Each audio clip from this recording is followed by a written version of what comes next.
Welcome to Nightlight. Step away from the mainstream and gather around as we enlighten the world and our realities and travel this cosmic journey we call life. Join us as we share with you and provide that beacon that can guide us all to a better way. Explore with us as we examine a metaphysical montage of spiritual insights, covering everything from the mundane to the magical, UFOs to unicorns, and everything in between.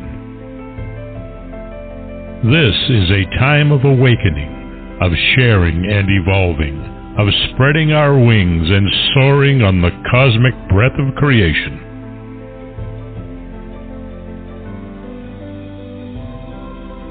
Come and join with other light-minded spirits as we weave our lights together to seek understanding, enlightenment, and, with a little luck, some wisdom. This is Nightlight, a reminder that you are never alone.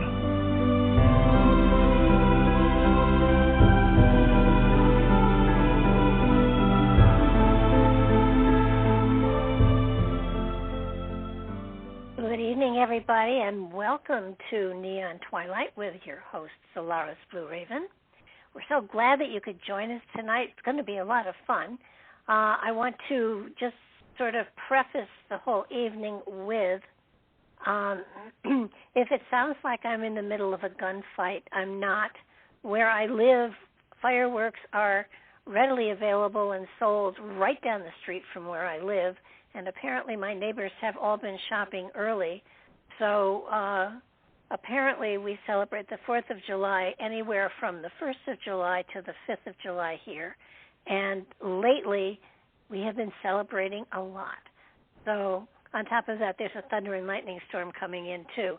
But the pops you hear are not gunshots. They are my neighbors being celebratory. So we're all real patriotic here. Anyhow, you all know Solaris from so many different places, not only here on Nightlight, but on her KCOR show and on her Freedom Slips program. I don't want to say she's been around for a long, long time, but let me just say that her podcasts have been out there for a goodly amount of time, and her name and her reputation and her expertise does precede her. She is an amazing lady. She knows a tremendous amount and is a joy to share time with. So welcome to your show, Solaris. Well, thank you very much, Barbara. As always, what a beautiful introduction. And yeah, it sounds like, so that's good in case my dog barks. I guess it's balancing out. So that's a good thing.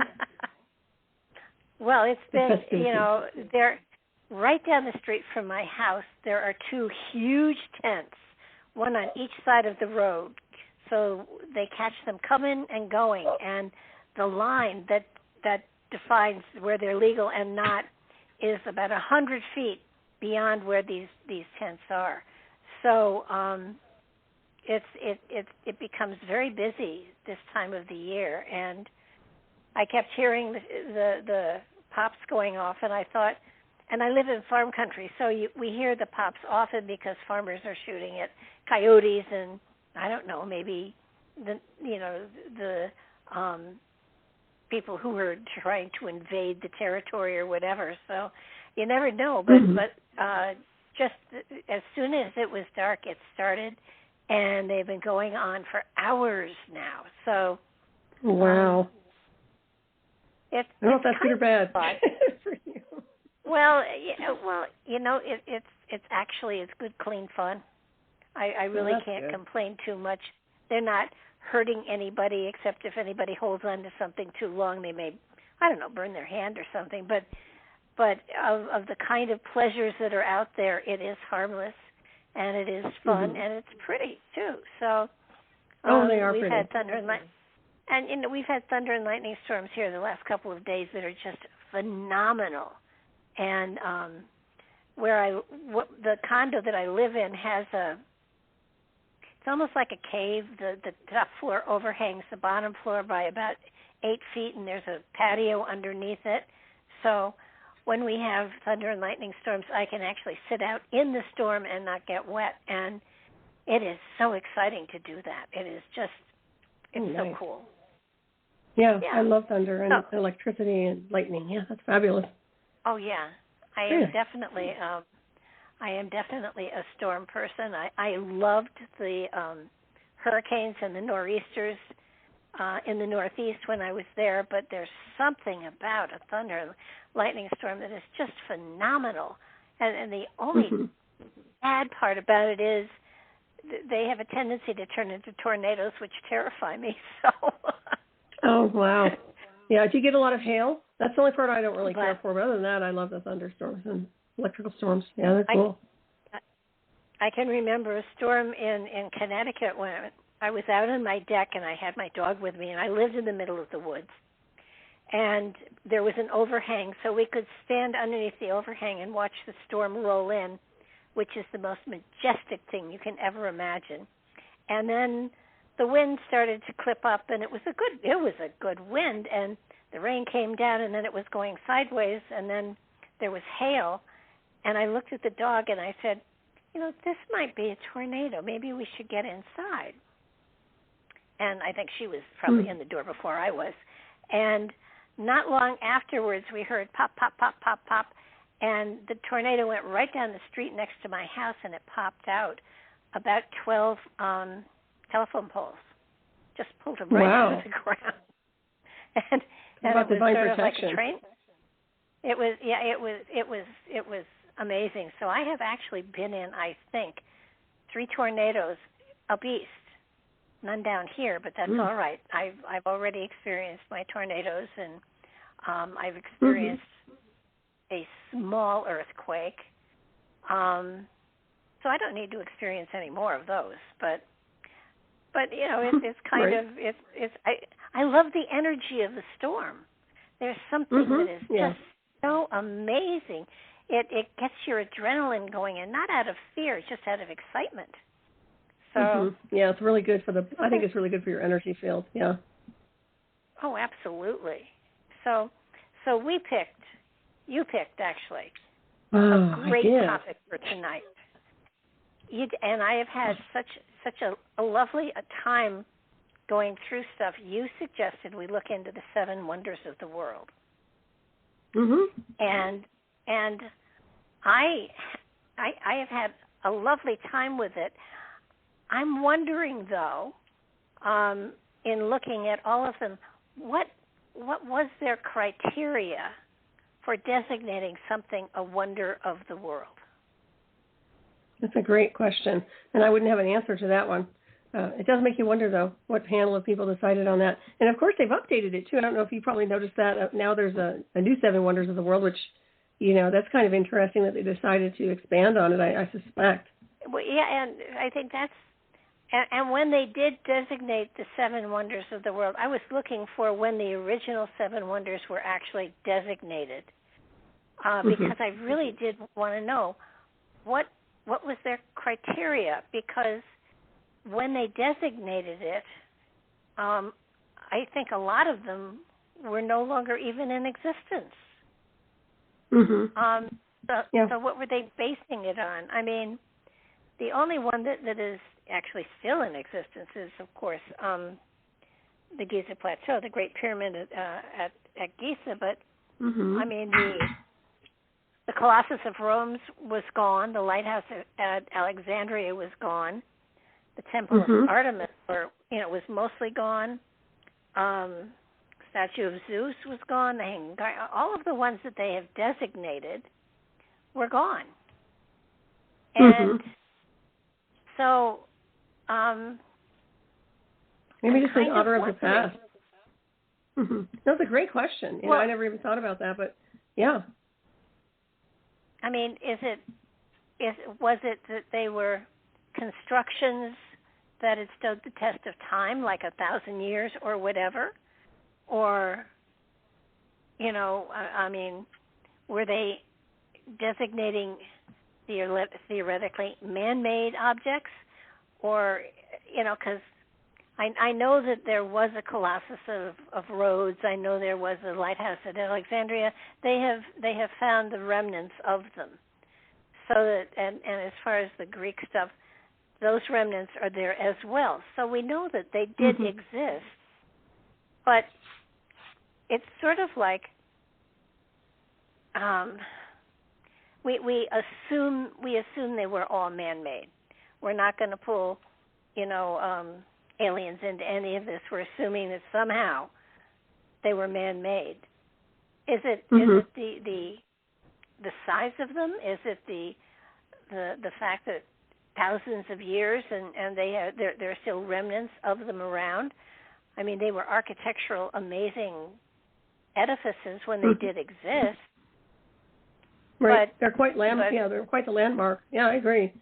Well, that could be part of it. I think the size, insofar as the awe of something like that, a structure like that, might be factored in.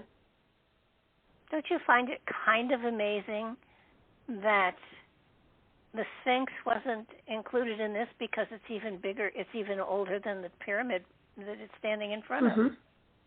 Yeah, that's a good point. And it seems kind of political. It does, insofar as the people that decided that this is the way it's going to be. I'm sure there are more things out there much more impressive, but we haven't seen a lot of that. But the idea behind some of these not being around anymore, that's another aspect of it, too. It's kind of sad in a way. You could have gone with the Statue of Liberty or something. I mean, Well, I don't consider her that. I mean, it's a terrible thing to say, but I don't consider her that big a deal. No, it's not, but it's symbolic. Yeah. I mean, there was another list that did deal with ancient stuff. That had the mausoleum of Halicarnassus or whatever it was. I can't pronounce his name, but I found a couple of different lists. The old wonders of the world were basically what I just rattled off. And the only thing they have left, of course, are ruins. But rubble. I mean, the mausoleum, impressive. The Hanging Gardens supposedly were, and when they made this list up, there wasn't a man standing alive that had seen any of them. Yeah, that's interesting. Except the ruins, and so I kind of wonder. And then they have another list of the seven new wonders of the world, and they put. Let me see. Do they say? They don't tell what the criteria was either. Here with this, they included the Taj Mahal, Christ the Redeemer, Rio de Janeiro, which is impressive, but I don't think I would call it a wonder. The Great Wall of China. Well, that can be seen from space. That's really an amazing, but maybe not.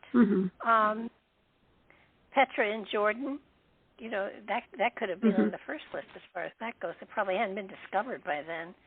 Machu Picchu, again, same thing. Machu Picchu's all right. And Chichen Itza. And then the Colosseum of Rome. And, all of those are, okay.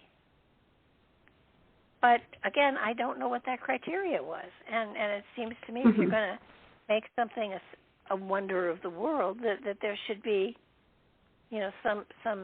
something that goes beyond it, something that says, okay, this is a wonder of the world. And then I found the new wonders of the world, the 2023 edition.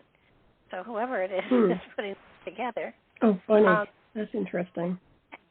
And that has, and here's something that I think is fascinating. Almost all of the ones for the past 7 wonders are stone edifices. Something that will stand the test of time. They've proven it. They're thousands of years old, some of them. Not all, but some. So the 7 new wonders of the world is, and none of these do I agree with, I must say. The Golden Gate Bridge, the Empire State Building. Wait a minute, Empire State Building. I mean, these are just, there's a CN Tower in Canada. Never heard of it.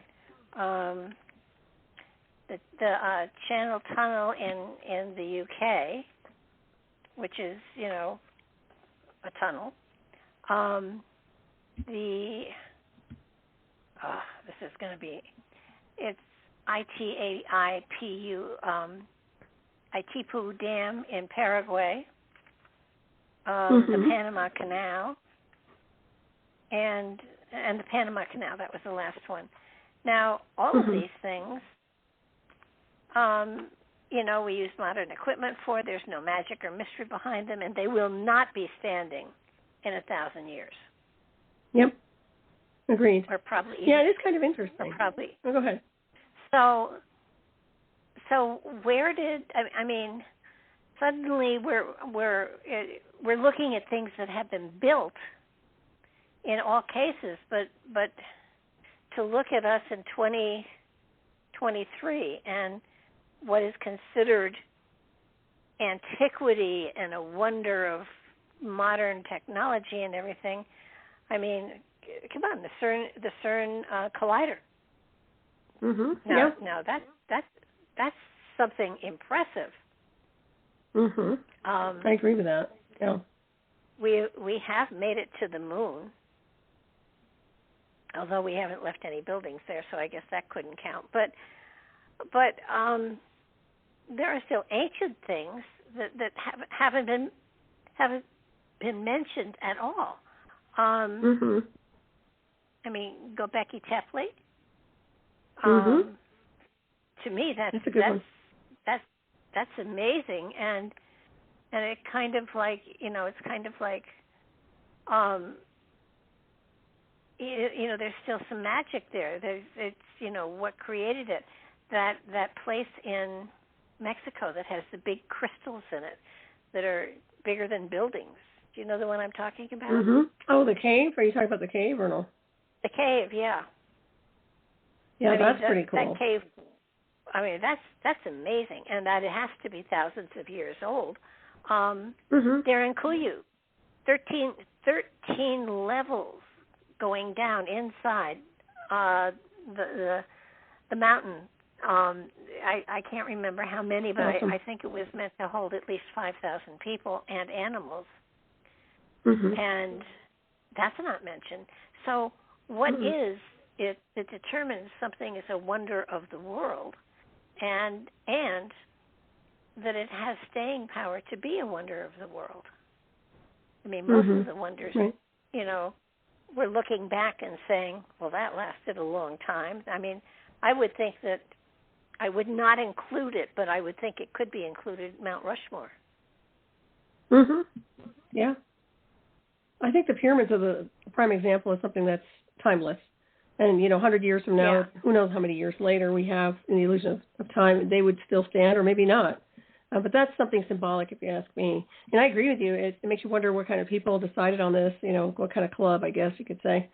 You know, because there's so much more on there. I noticed that they have the Northern Lights here, and I don't know if that's the new one, the Aurora Northern Lights.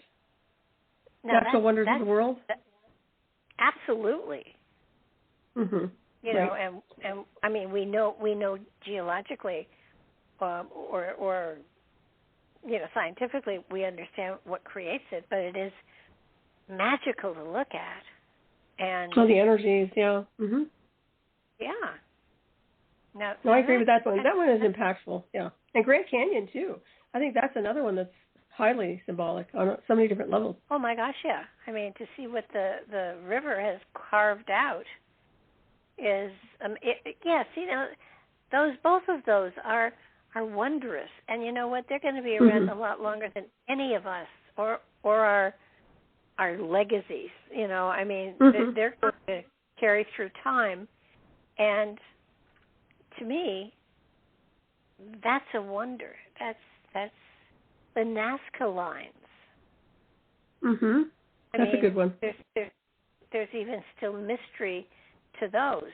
So So I'm wondering, just I mean, and what wasn't here that I thought surely would be at some point in time was Stonehenge.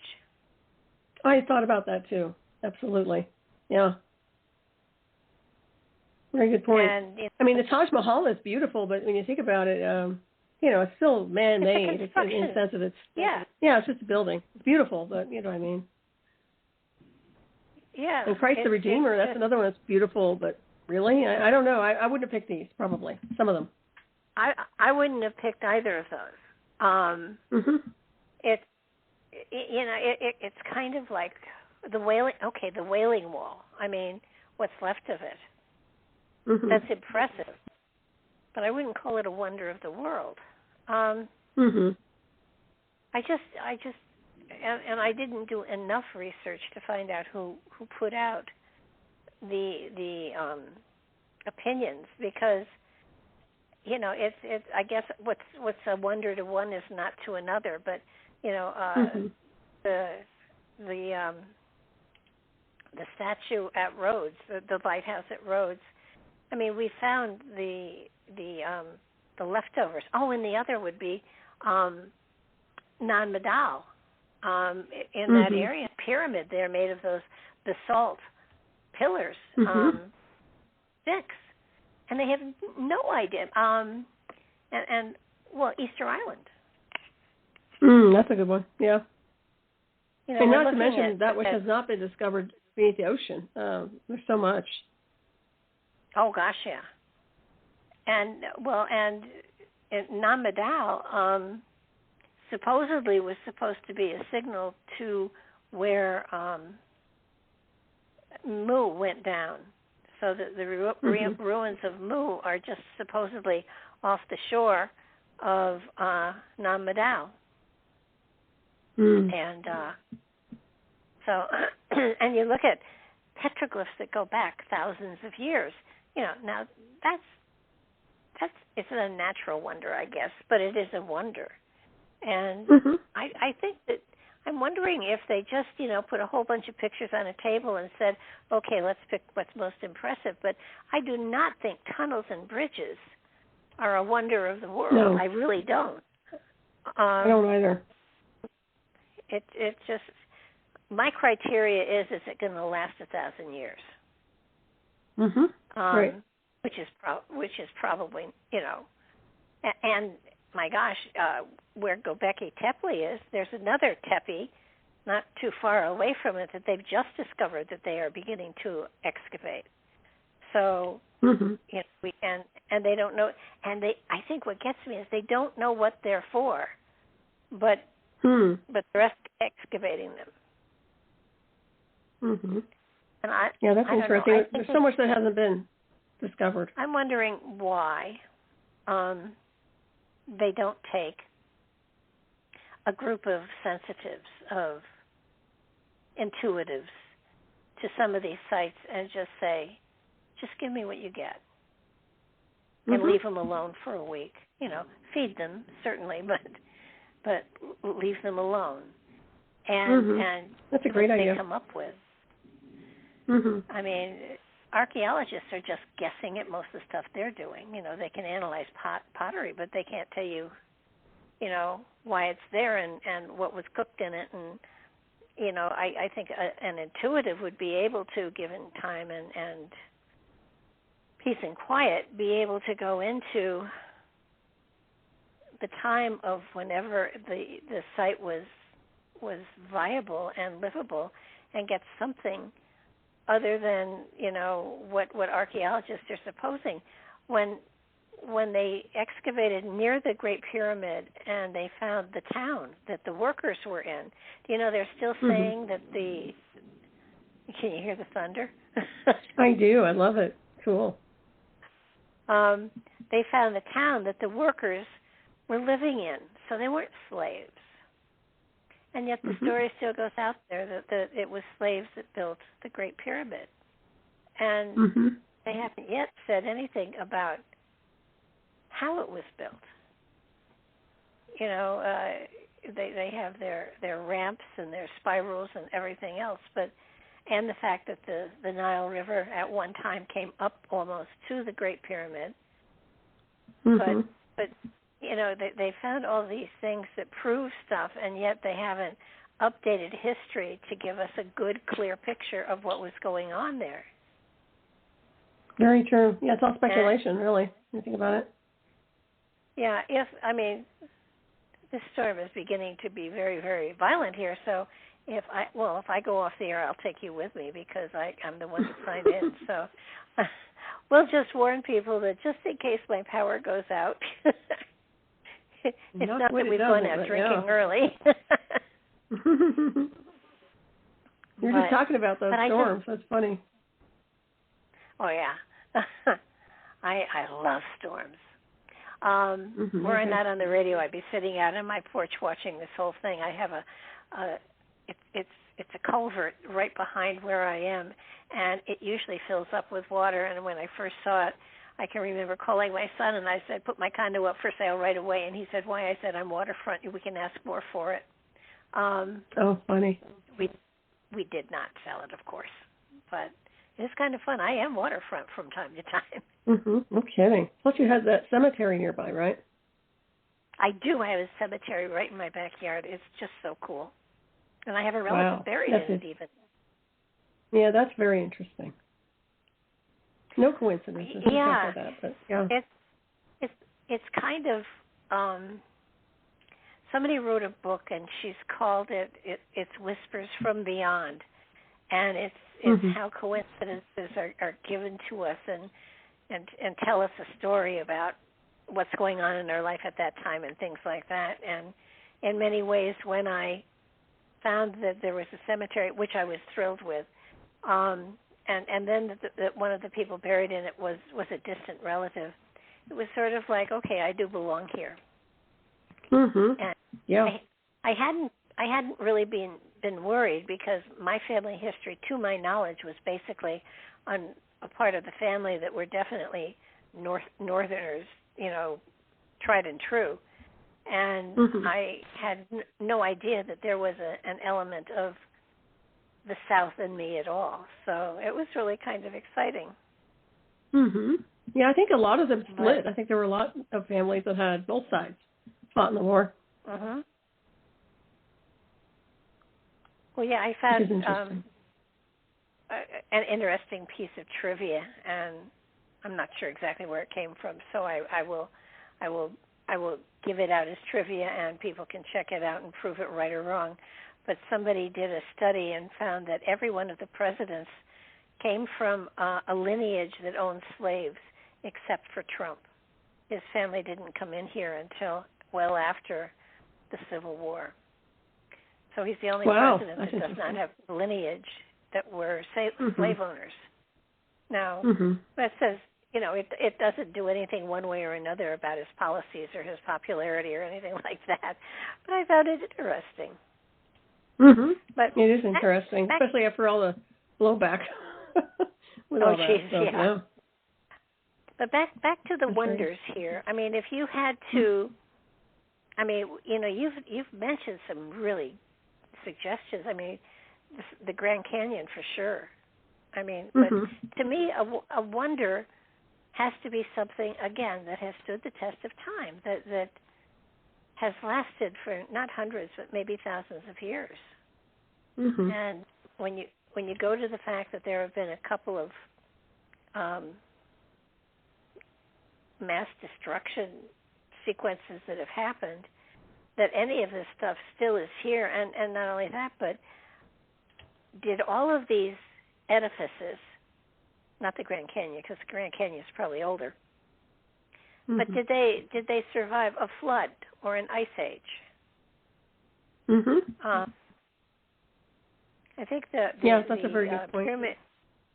The pyramids in South America, I think, I don't know about a flood, but I don't think that ice ever covered South America, so that they may be older than some of the ones in Turkey and in Egypt, because South America never had an ice age. Mm-hmm. So that's it's kind of like, I think that, but again, I want to go back to,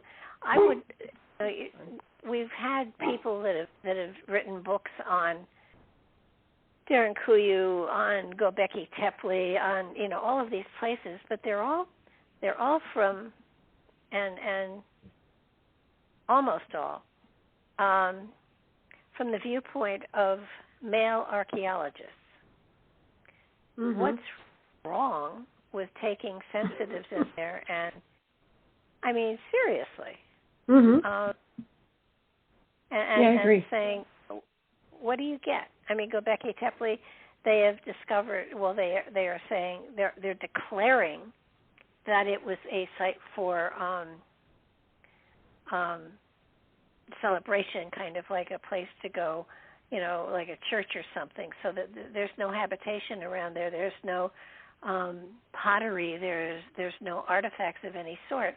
And mm-hmm. When I kind of got sidetracked before, when they found the town that the workers on the Great Pyramid had been working on, they found lots of glyphs and notes on shards that was talking about the day-to-day stuff. So you knew that they weren't slaves. They were mm-hmm. they were leaving little messages around. It was a full-blown city that was created for them. And mm-hmm. they had plenty of food. They had plenty of beer or whatever they drank. So how were they built?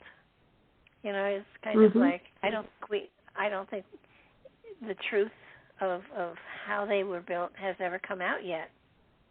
Mm-mm. So it's not completed. No, go ahead. When you think about it, we're looking at rubble. We're not looking at a real construct in a sense. I mean, there are things that are missing, in my opinion. So, like mm-hmm. everything else. Well, if you completed it architecturally, it might look very, very different, and that would give some answers. Well, they said that the limestone that was the polished limestone that was the encasing had been taken off and was used in a lot of the buildings in Egypt there. Mm-hmm. And what gets me is when Napoleon visited it, it was covered with the limestone, and there were hieroglyphs all over it. And I don't think it was graffiti. I think it was something. And he had someone with him who took years to copy and write it all down. And his notebooks, I don't know what happened to them, but his notebooks are gone or missing. And mm-hmm. it might explain a little bit of what the purpose of the pyramid was, because I don't think he even knew what it was when he discovered it. Probably not. Didn't Napoleon spend a night in the king's chamber? Well, that's the story that he saw his fate. Although, how much of that is real and how much of that is made up? I'm looking at everything sideways now, because back in the day, I looked at it like, okay, so that's really prophetic, and a lot of the esoteric teachings will talk about that. I'm not saying it's not possible. I'm just wondering how much of that is just embellished, and how much of it is actually real information. Yeah, I think that's one of my big objections to scientists saying, well, this is what it was for. Well, let me take you back even not quite as far as Egypt, but for America's Stonehenge. Mm-hmm. And they've got a table there, and I've seen it's a table, a tabletop with a groove all around the outside, and they call it the sacrificial table. Now, I don't believe it was for sacrifice. I truly don't. I mean, you could have put a deer carcass on there and butchered it, and that would explain the grooves around the outside for draining off fluids. But you could have even mashed grapes there. It could have been for making wine. But the minute mm-hmm. they say sacrificial table, you immediately go to, they did human sacrifice. And right. Yep. while I'm sure it happened all over the place, that's the very first thing they all go to. It's human sacrifice. Yeah, it's sensationalism. It's that which attracts a mass appeal, if you ask me, or a mass to be, interested in the subject matter, even though it's, once again, they're, speculating. Well, they get to the extreme, and it's ridiculous. Mm-hmm. Oh, I think so, too. I mean, UFOs land. Oh, the aliens are coming to take over our land. That's ridiculous. What's that? Look at. Yeah. I mean, maybe just picking up a few people. That's about it. Yeah. Oh, but yeah, you have a point. Oh, go ahead. What about the terracotta army? Mm-hmm. Oh, that's beautiful. Now, yeah. That is a wonder. That's a wonder. Yeah, I agree with that. That's amazing. And what was it for? Did he really think that they were going to come to life and defend him? Maybe. I mean, he had ships buried too. So well, kind of like the afterlife, like the Egyptians. They had everything with them for their journey. Mm-hmm. Could be wards, he had a lot of enemies, right? You never know. Things like that. Some people are superstitious beyond superstition, but the afterlife is a mysterious thing, and who knows? Maybe he felt like that was necessary, just like some of these ancient temples in Egypt. Well, why do we immediately go to the negative? Right. Exactly. I mean, we do. I mean, they had I forget what they're called, but in a lot of the graves they have the itty bitty little statues of their slaves that would take care of them and feed them and dress them and everything when in the afterlife. It's I don't know. I just feel that we are missing such incredible parts of our history, and because we are fearmongers, we've all gone to the negative for all of them. I mean, has anybody?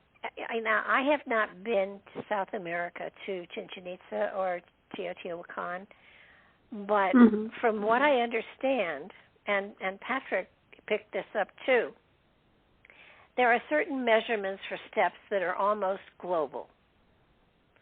And, it's the rise and then the depth is pretty constant. And yet those steps in those little pyramids on the where the temple of the sun and the moon are not made for human feet. That's very interesting for me. What do you mean? I mean, there are people who have walked them have said, it's not your feet don't fit.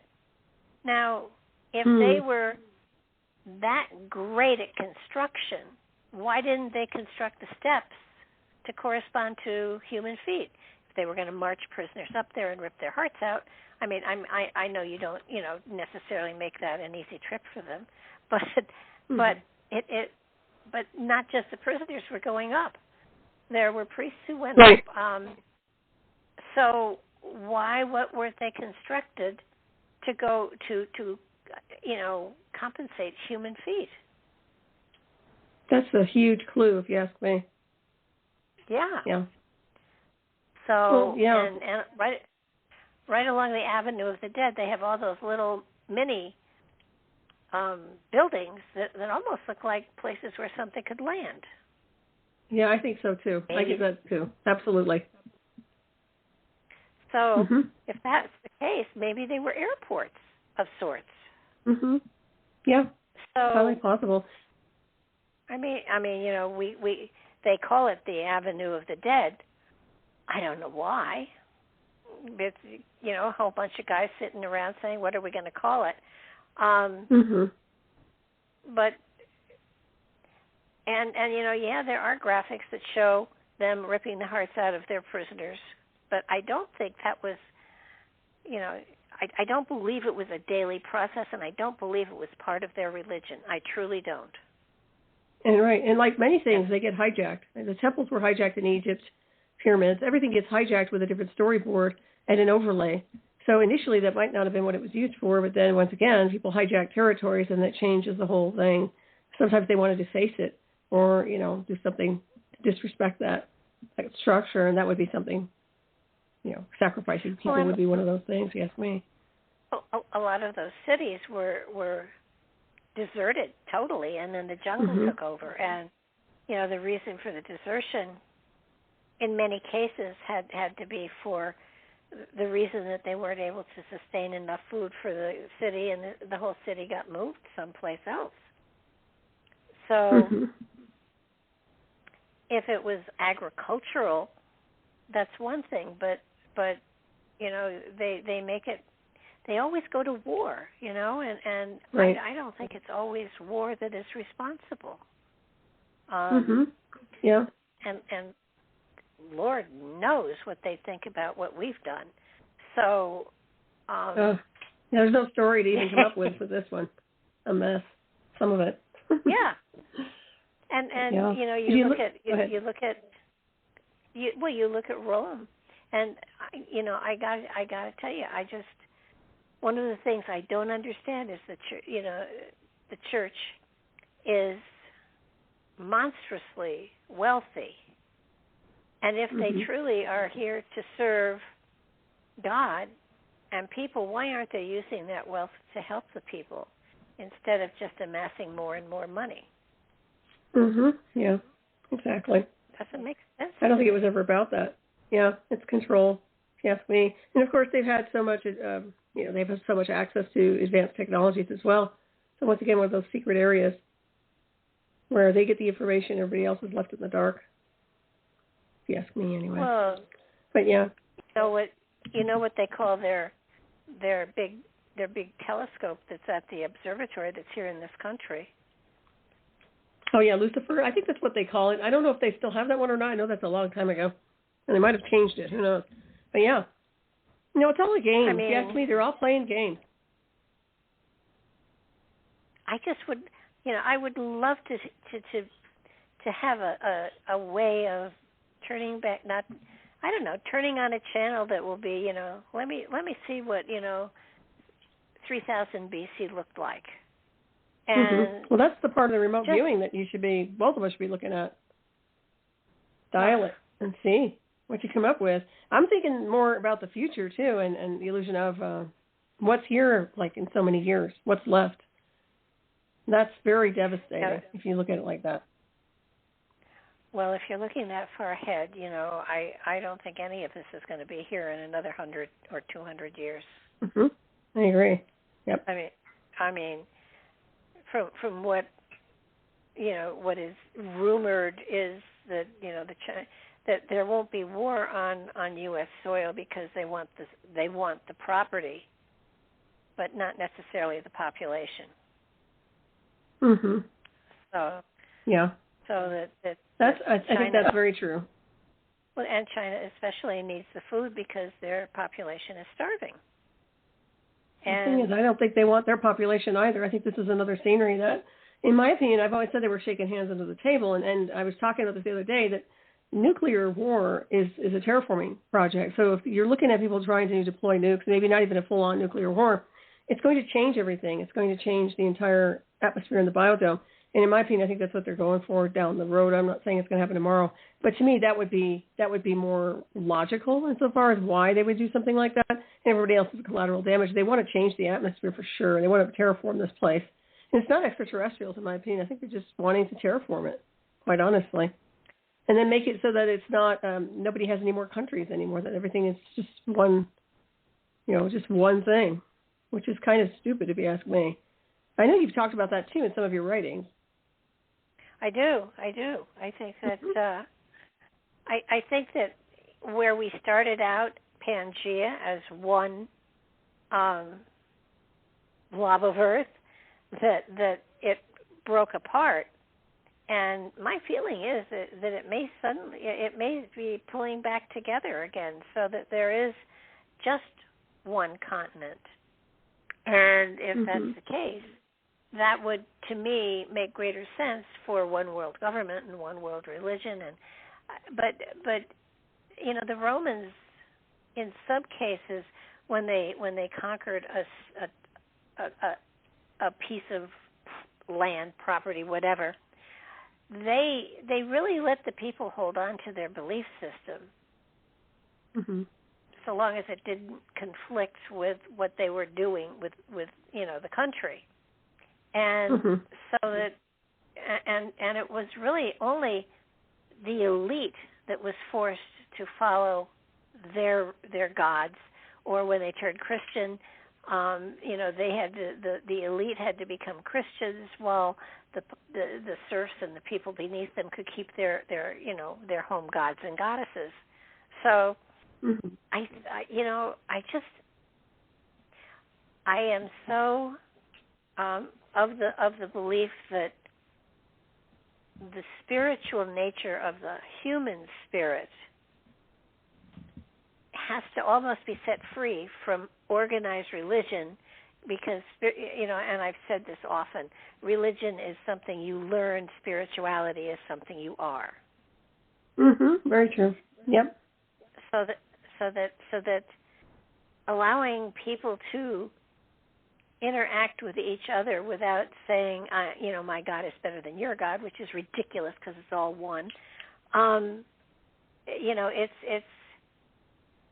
It keeps us dumb. It dumbs us down. It makes us think. Yeah, unnecessary chatter. Yeah, I agree. So it's all a game. It's all red flags. It's all, and what is beneath all of it? Where are we going as a species? Not even a culture, but as a species. We are not treating each other well. I know. No. And it's a sick world. It's disease, comes to mind, illness. Well, Philip Lindsay keeps talking about how, we're on a downward spiral, and that there will be an event of mass destruction at some point in time in which the population will be knocked down to a very small number, and then we'll rebuild again. And I'm wondering if it is just in our nature, in our DNA, to be warlike and mean and cruel and deceitful, or if it's something that we have learned along the way. And if we did learn it along the way, who the hell taught it to us? Well, I think it's frequency-based. A lot of it is. A lot of it's energetic. If you get into a better environmental condition, atmospheric-wise, and you probably, obviously you know this, with frequency and the bands of frequency and how they resonate with their electromagnetic field, I think that people's energy would be more settled, more tuned into the cosmos, and more peaceful.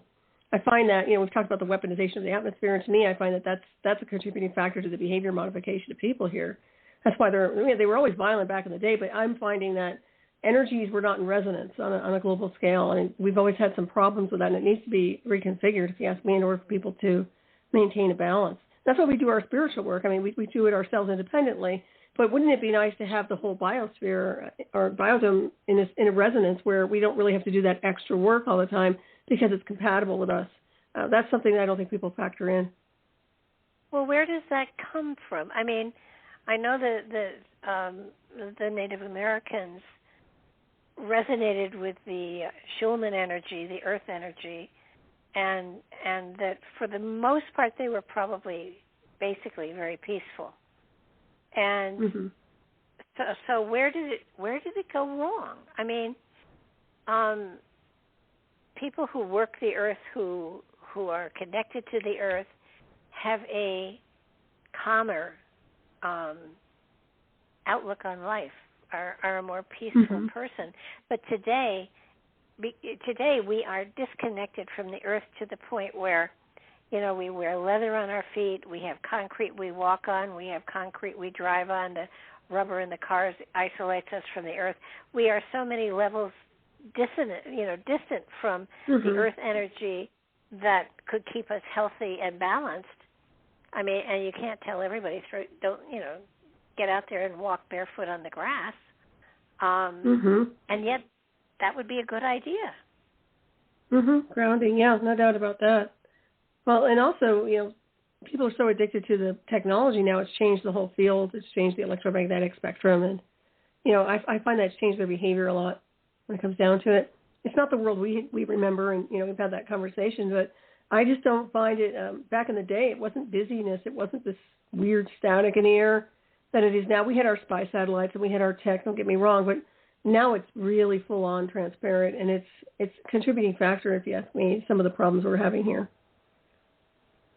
Well, did you see the other day they were saying that the 5G network the towers that are radiating the 5G network are interfering with the instruments on the airplanes that deal with altitude and causing accidents because it interferes with them knowing how far they are above the earth and everything. Right. Yeah, those are a real hazard. Well, I have that air traffic over my residence. So that's another contributing factor to the toxicity. But yeah, there's all kinds of problems when it comes down to that. Transponders, this, that, and the other. So yeah, I've noticed that we used to have all kinds of problems. Our internet would go down when they were wiring everything in with this flight path coming over. We'd have internet issues. And then when I'd call the internet provider, they'd say, we can't tell you what, I think it was government, obviously, because they wouldn't give us information on it, that it was obviously coming from them. But once again, this is what I mean by the interference patterns, and it's absolutely horrific. And like I said, it's the one reason I probably should move, because it's like living under a bus terminal.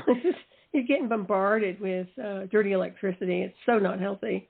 And that's just one thing. But yeah, I agree. I think that is causing some problems with air traffic, and I don't think it's the go-to. I know people want it to be. I don't think that's a go-to. Just don't. Well, I just don't understand why, when they know that Tesla energy works, they don't bring it back. It's money. It's all about the money. Who's making money at this? They are.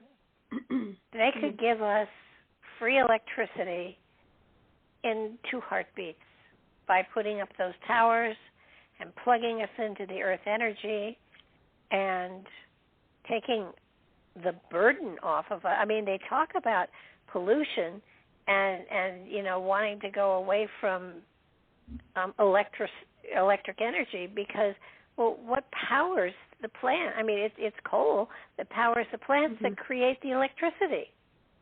And they're shutting down the coal it's going mines. the wrong way. Yeah. So we don't need any of this. Why I mean, not? we really don't. Go ahead. No, it's true. We don't. And yet, I know that there are other levels of control that are going on here, because I know that for a while we felt the drilling that was underground here, so that there were tunnels that were going through Tennessee, and every now and then we would hear what felt like an underground explosion. And, not reported, nothing, everything's fine. That was, don't worry, everything's fine. Well, why are they having to go underground into tunnels? Right. I mean, soon they'll be able to go from East Coast to West Coast in a matter of hours, minutes, whatever. And from what I understand, we already have those capabilities. So why are they taking transportation out of the air and putting it underground? It's more secretive. I mean, it's more nefarious, I can tell you that much. You don't know what's happening beneath your feet. Although, I think they're weaponizing everything above your head, or our heads, rather. So everything is getting like damned if you do, damned if you don't, when it comes down to it. But yeah, we don't need to go this route. And I'm even thinking like the fluorescence, like for roads, I'm thinking we just don't need the way they've been doing things. It has to be reconstructed. That takes a lot of work, but not really. If you flip everything, it doesn't really take as much work as people think it does. It would be a nice solution. That would be the 7 wonders right there, is to flip this world into something much, much more free energy related without all this obfuscation. And we get rid of the 5G, and it's beyond 5G, but yeah. And what's the purpose of it? I have to tell you, my cell phone used to be something that I could use, and now there's so many ads on it, and there's so much stuff going on. You have trouble getting even to your own material, and once I get there, I forget what I was looking for half the time. So yeah, it's and it's the same thing with the desktop. I work on a desktop.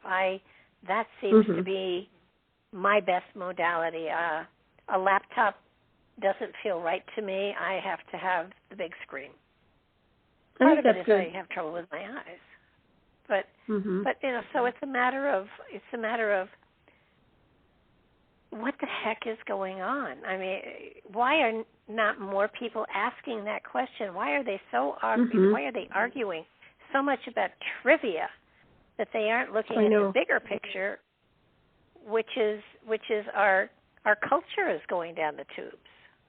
if you want to call it a culture. I mean, I'm not sure I call it a culture anymore. I mean, you take a look at and they're all red flags, but you get these groups that are now out there, doing all sorts of protesting for rights that they already have and they don't even know it, and they're rioting, they're creating an atmosphere of fear, and why?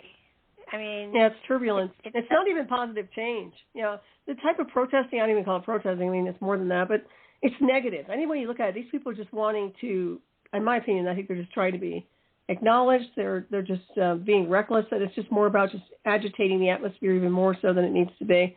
And with that comes more chaos and more ugliness when it comes to our atmosphere and the vibrational field. So that, and even if you're not in close proximity to that, you're still going to be impacted, whether it's through radio, internet, this, that, and the other.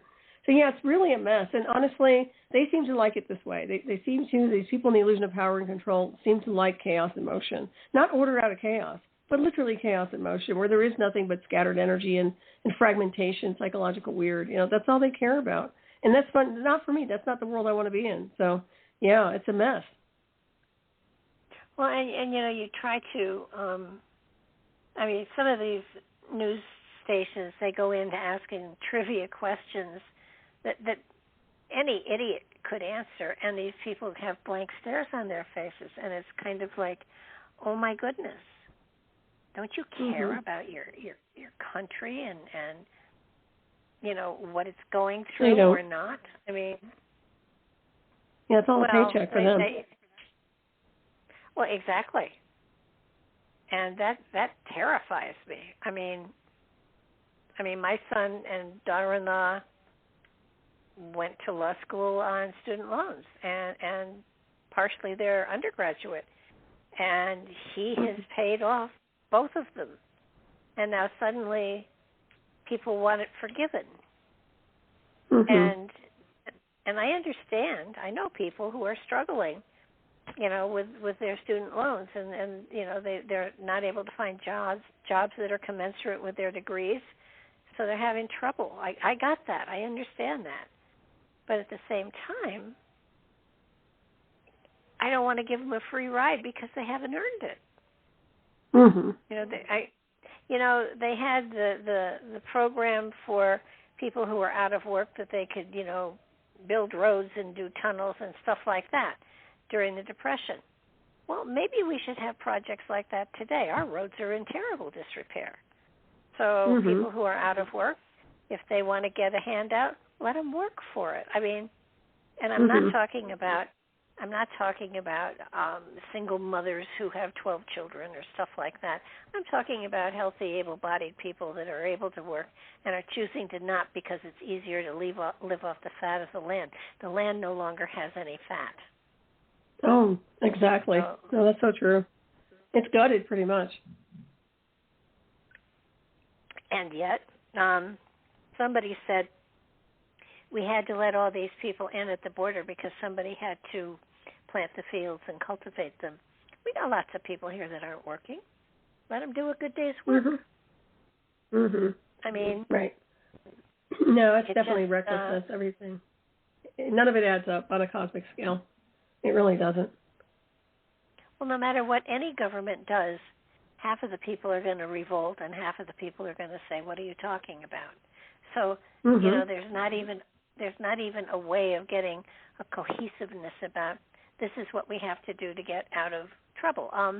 My HOA that I'm president of, I took a look at, what is coming in and what is going out. And there was more going out than there was coming in. And I called everybody together and I gave them the paper and I said, here's the black, white, and red. We have to raise the HOA fees. And I said, if you have a question, if you're angry, if you don't want to do this, you are entitled to be against it. But you may not voice that that entitlement unless you have a way of dealing with it beyond raising the HOA. And I said I don't want to raise it either. I'm paying it. It's not like I'm getting off scot-free. Mhm. And they all just sat there and looked at me, and I said, "There's no other way around this," and if somebody knows a way around this, speak up, because I'm all for not doing this, but I have nothing else. If this were my checking account, I would go, "Oh dear Lord, I need a second job or a third job or whatever it is." But people, they aren't doing that. They aren't taking a look at society as a whole, and what can I do to change it? Golly gee whiz! I mean, there are volunteer places you can go. There are things that you can do. I know a long time ago, my sister, when we had people coming in. I forget. This goes back like 20 years, and she said to me, "Well, you have an extra bedroom or two. Why don't you take in some of these people?" And I said, "I don't think so." And just within the last year, her husband passed away, so she's got plenty of room in her house, and she was, talking about stuff. And I said, "Well, you have extra rooms there. Why don't you take in some of these refugees?" And holy mackerel. I saw a side of her I didn't know existed. And it was kind of like, I kind of wanted to say, well, you pulled on me, but, I didn't have a chance. Right. She was so outraged. She didn't talk to me for a couple of days. But it's kind of like if the people that were coming into the country were indeed refugees from, I don't know, a dictatorship or something like that, I could see it, but that's not the case here. And it's I corrected somebody that was talking about it, and I said, look, this is not refugees. This is an invasion, and people had better take a good look at this. This is an invasion, and we are giving them cell phones and food stamps and we're welcoming people into the country to take it over. And nobody is paying any attention. No, they don't care. They won't care until it's over, until they're 6 feet under or in a very bad situation. Yeah, it's unfortunate. They're not real bright. I'm telling you, they're like cows chewing cud in the field. They're really not that bright. It doesn't take much, just situation awareness to pay attention. Well, anybody who lives on the border knows what's going on. And it's just, but what gets to me 20 years ago, maybe 30, well, at least 20 years ago, they made a big deal about all of these camps that were being set up across the country that were for,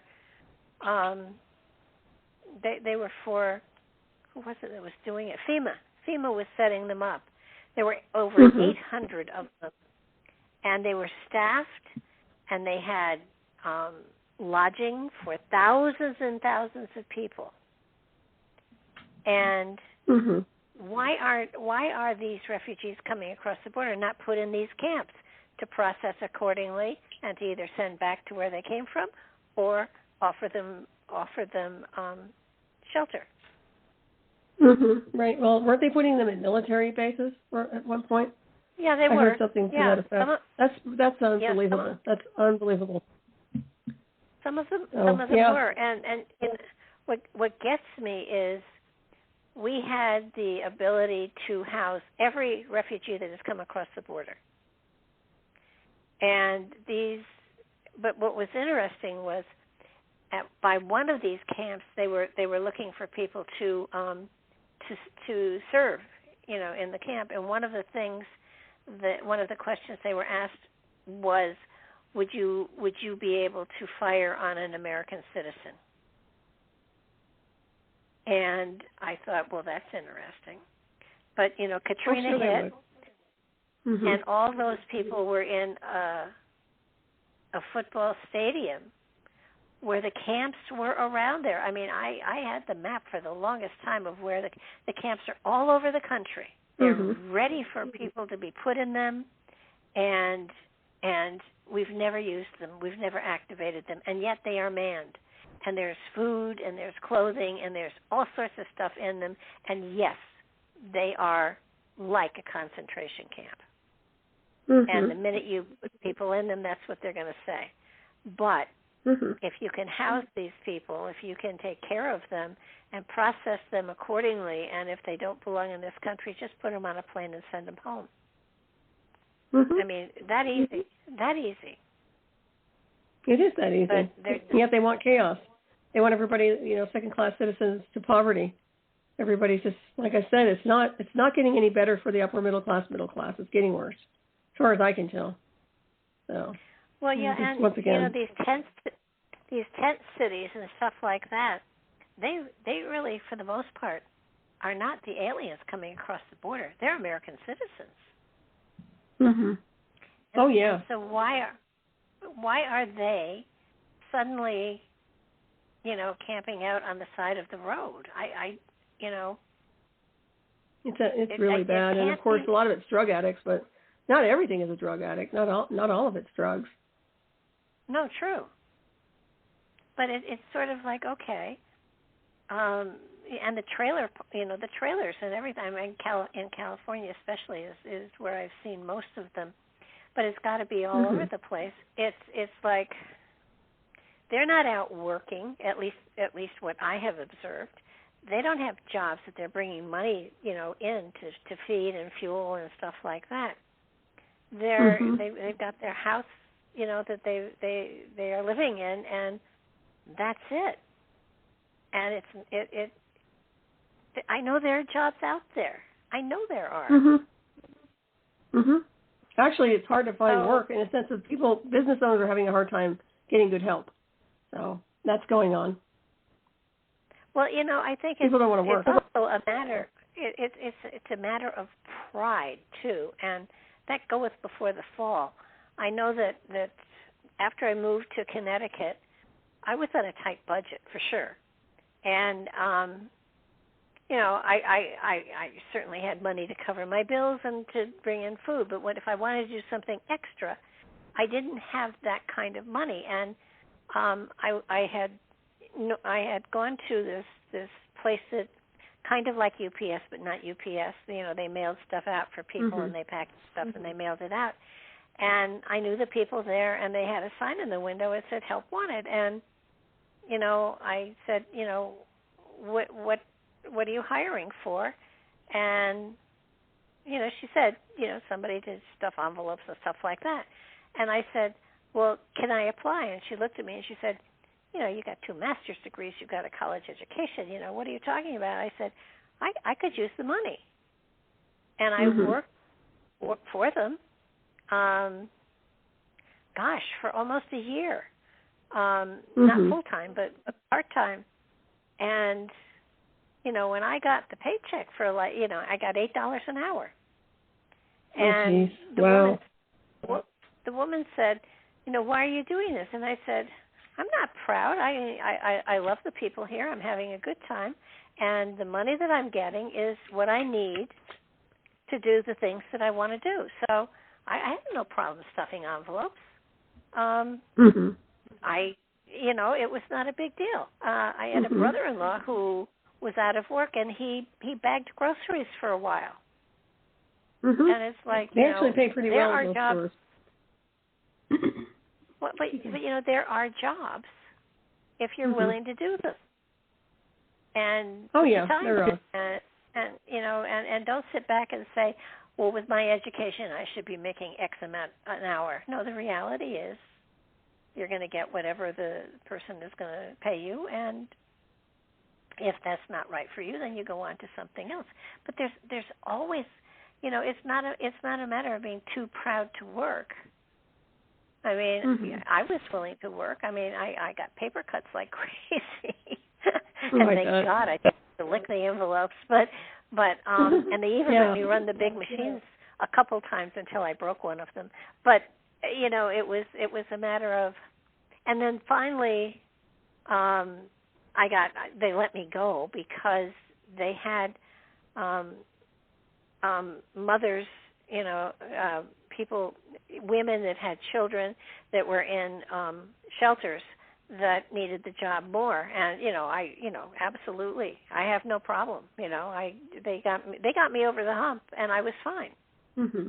But there are ways to earn money in an honorable way, and if you sincerely want to work for your whatever, then you can do it. I mean, I'm sure you've done the same thing. I'm sure that there have been times where you did what you needed to do.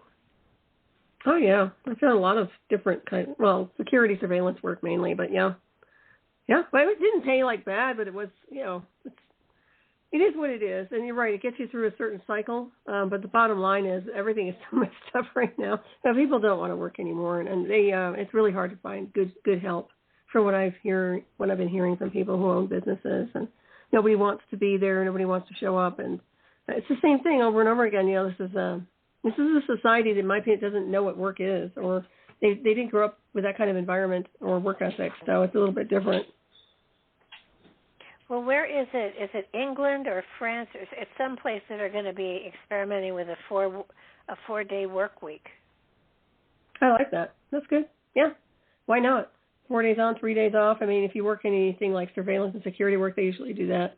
So, yeah, it's much better than working every single day. And I still like the idea of working remote. I think that's fabulous. You get to be in your slippers and you can do whatever you want to do, and who wouldn't want that? I don't know. That's me. I've worked corporate before, and I never liked having to go to the office. So, it's kind of nice. Well, I think the pandemic shot us in the foot in that nobody was able to go to work just about. And people got used to not going to work. And then suddenly they were expected to turn up in an office, and it was like, I don't think so. And, we got $1,000 checks for staying at home. Oh, yeah, they were getting paid more money for staying home, yep. So it's a matter of, I'm older now, and there are fewer things that I could do, but I would have no problem at all. I mean, at one point, there was a lady who, I was ordering food from to be delivered, and at one time, the woman who delivered the food, she said, she was so grateful for the opportunity to deliver the food. She said, I needed a new garage, and I'm just doing this until I have the money to pay for the new garage, and then I'll, quit. But in the meantime, she was delivering food to people, and that was her job. I mean, you can find things that are creative that you can do that will help you, and you just have to be creative about it. And very true. And look at Uber. Look at all the people that are making money by just taking their car and delivering people to where they need to go. Now, of course, that can be kind of sketchy, but nonetheless, it can be kind of dangerous. But it is what it is. I haven't taken an Uber. I've never been on one of those. I'm just not one to do that. But I have Ubered twice, and it was a good experience both times. And the cool thing is, you pay when you sign up for it, so you don't have to exchange money with whoever the driver is or anything like that. They don't have to collect money from you or everything. It's all paid for, and they deliver you to where you're going. And if you want to tip them, you do it through Uber. You don't give them money, that way. And they use their own they use their own cars, and it is always, wait, I tell you, I've done it more than that. There was somebody who was providing service to and from airports, then that was the only thing she did, and I used her frequently. And it's, you can figure out a way. I mean, somebody said to me, well, now you're publishing books, now you should have royalties coming in, and I looked at them and I laughed. Really? That's funny. No. Unless you're Stephen King, but yeah. He only gets 6 or 7 cents a book. Well, it adds up after a while, but still, yeah. well, he has the movie deals and everything else, so he is definitely he's making good money. But at least I can speak. Patrick, he wrote 3 books, and that was well over 20 years ago, and I'm still getting royalties from his books, and that's a lot nice. of money. Oh my, yeah. But it's not a lot of money, but it's money. Right. And extra. But you don't get rich on. I think for me, having something that I've written up on Amazon or putting something that is my philosophy out there was the coolest thing in the world. And if there's $1 or $2 that comes my way, that's really cool. But the reality is, I wrote it to put it out there, not necessarily to get rich. I mean, right. I know people who have thought, well, I've written this book and now I'm going to sit back and enjoy the royalties, and it was like like McDonald's. No kidding. That's insane. I mean, it's funny. It's fun, and it's exciting to see that something you've created is out there, but at the same time, it's sort of like, okay, get back to work and do something else. So, that's it's hard to transition and you're busy. out You're of super that. busy. I am. It's a good thing. And I have Mark Getty to thank for that. I mean, he. You know how sometimes you say something and you regret it almost immediately, and then sometimes you regret it a little bit later on, and you really regret saying it. And I remember saying to him, probably a year or 2 ago. I don't know how long ago it was. It was a while back. I said, I interview all these authors and all these people, and they're fascinating, and I love reading the books. Don't get me wrong. But I'm interesting to talk to too, and nobody ever wants to talk to me. And so when I wrote when Ken and I got together and did the Roswell book, Mark booked me on probably close to 30 shows. And that's awesome. And I no longer will ever say nobody wants to talk to me. Oh yeah, no, it's fabulous. He's good at that. He's fabulous at it. He absolutely I is. always loved interviewing you. You've been great. I remember you you were on hyperspace way before all this started, and fabulous interview all the time. Well, it's thank you. But it was like I felt sorry for myself, and then suddenly here are these 30-some interviews that I did on the Roswell book, and it was like, it would have been great if it really generated sales, but it doesn't. And so it was. I realized, the radio shows are really an ego boost for sure, but it doesn't generate any sales. It's just it's a good ego boost, and it's cool for the podcaster. Eventually, though, you'd be surprised. You might get a bunch of sales. I mean, it never. Just because it's just not flowing exactly the way you thought it was going to, you might find that it just might go all of a sudden crazy with sales. I think Coast to Coast is one of those that actually people do. Supposedly they used to be able to sell their books out there. And I've even heard that a lot of those authors now are not even selling a whole lot when they're on Coast to Coast with a huge audience. So, I think things change. I think people get tired of books. And plus, now they can download everything, which is really nice for a couple $bucks, I think. And that makes it a lot easier. Oh, yeah. It's still money, but yeah. Yeah, we're putting the Cosmic Deck book is going to be on Kindle. Cool. So, yeah, that's nice. I love it. Well, but it's really kind of like, okay, it's cool to have it out there. It's I'm so grateful to have had the opportunity to write the book and to put it out there. It's sort of like something that I had always said. I wish I'd written the book for the cards, and it's there, it's out there, and now it's kind of like I have other stuff that I want to do, and you actually have been inspiration for me. Oh, well, thank you. Well, you've always been inspiration. I mean, all of your books I absolutely adore, and and steal from, blatantly. No, that's fine.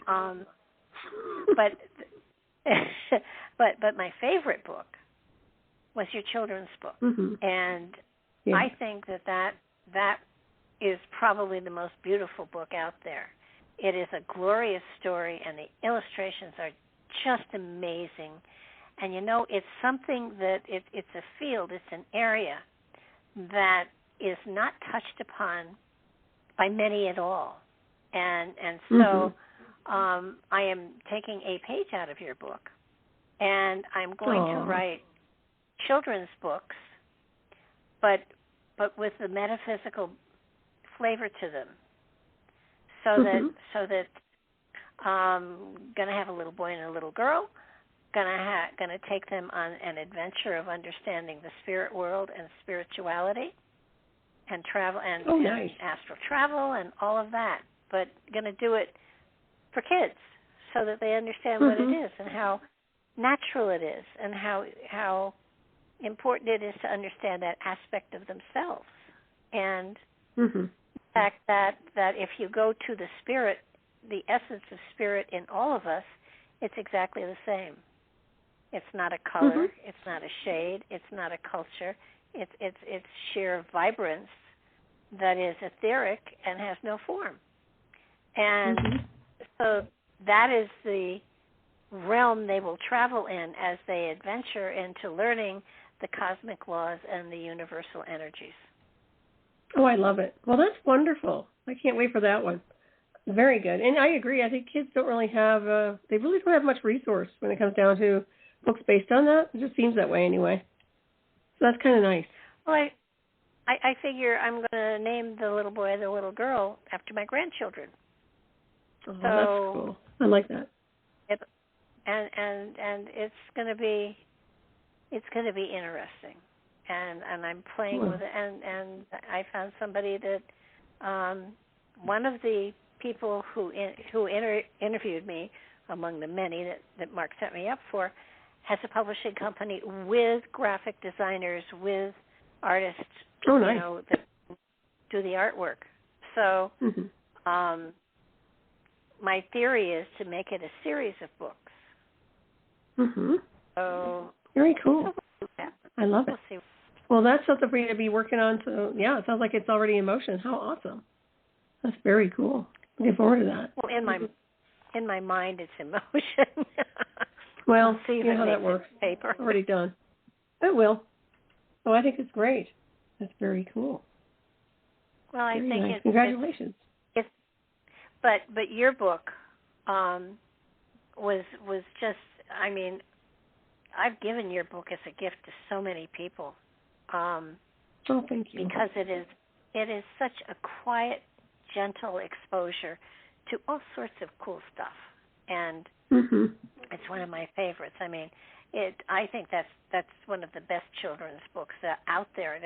Do you have any idea how well it's doing, or did you just let go of it? I don't know. I mean, it sells, but it's funny. I was expecting it. Once again, it wasn't expectation, but I thought for sure that the pagan community in general would just, love it, and really didn't get that much feedback from anybody. But I do have people that really love it that have read it, and I have heard from people in the past. So it's one of those things where the right people do buy it, but it's not one of these excessive sales.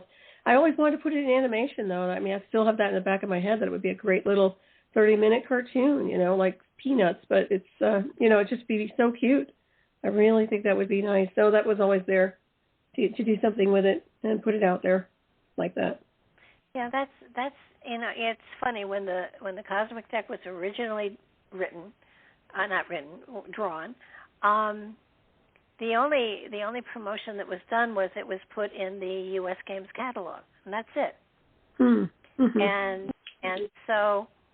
I know that there are over 11 or 12,000 decks out there. So I know it's sold. Because I have the monthly reports, so it's kind of like it's been 30 years since I actually really put anything out there. When Whispers was written, Patrick just published it, and it was put out on Amazon, and I didn't pay any attention. And I guess part of the royalties that come in for his books, there may be one or two here for a Whispers book, but it's kind of like, okay, how do I, it should take on a life of its own. The cards in the book should take on a life of their own if this is the right time for them. And yet, what is my responsibility as promoting them? And how do I do that? So Jeannie and I are going to do, starting with this coming Friday, we're going to be doing readings with the Cosmic Deck, free readings on Blog Talk again, once a week. Nice. To promote the cards, and we'll see if that, I don't know what it will generate, but just to get people talking about it out there again. So we'll see what happens. I just I don't intend to just hammer at pushing them. I do believe they've been birthed. Now it's a matter of are they going to catch on or not. I mean, when the Cosmic Deck came out, it was only the second circular deck ever published, and the only other two, the Aquarian and the Rider-Waite. Now, everybody and their second cousin Sammy have a deck of cards out there. Oh, yeah, definitely. I like yours, though. I really do. I do, too. I mean, I've used it for 30 years. It's unique. It's very unique, yeah. But, it's kind of like, okay, so where is the line that you take a creative project and you let go of it and you move on to the next project? I mean, is it, do you birth it and then step back? Do you promote and then step back? Is it an ongoing process and then you step back? I think it's ongoing. Yeah, and also it's multitasking, too. So that's done. That's one little thing that's done, which is just a little. And then just keep working on other things. And multitasking, the more you do interviews, the more it gets more, exposure when it comes down to what it is. And you have this nice profile now with the books in there. So I would say just let it ride. But also, just keep doing the interviews. Just keep promoting it. And not to a point where you're like constantly having to oversaturate yourself, but just put it out there. And it's done. It's a finished deal. I think it's going to pick up, especially in the summertime. I find that it will, definitely. And people will get it. They don't just all of a sudden listen to these podcasts, so it takes a while for people to start listening to stuff. Well, I think around October I'll put something out, what a great Christmas present this would be, with a book deck of cards. Stocking stuffer. Yeah. Yeah. They're awful big to be a stocking stuffer. Well, big stockings. Where I come from, we use big stockings. I'm one of those that has the really big stockings. Those are for the dogs. But yeah. Oh, geez, yeah. I think it's fabulous. But yeah. Well, it's it's sort of like a new venue for me to be experimenting with, and I want to keep a balance in my life, but at the same time, I have found that the more creative you are, the more everything opens up for you.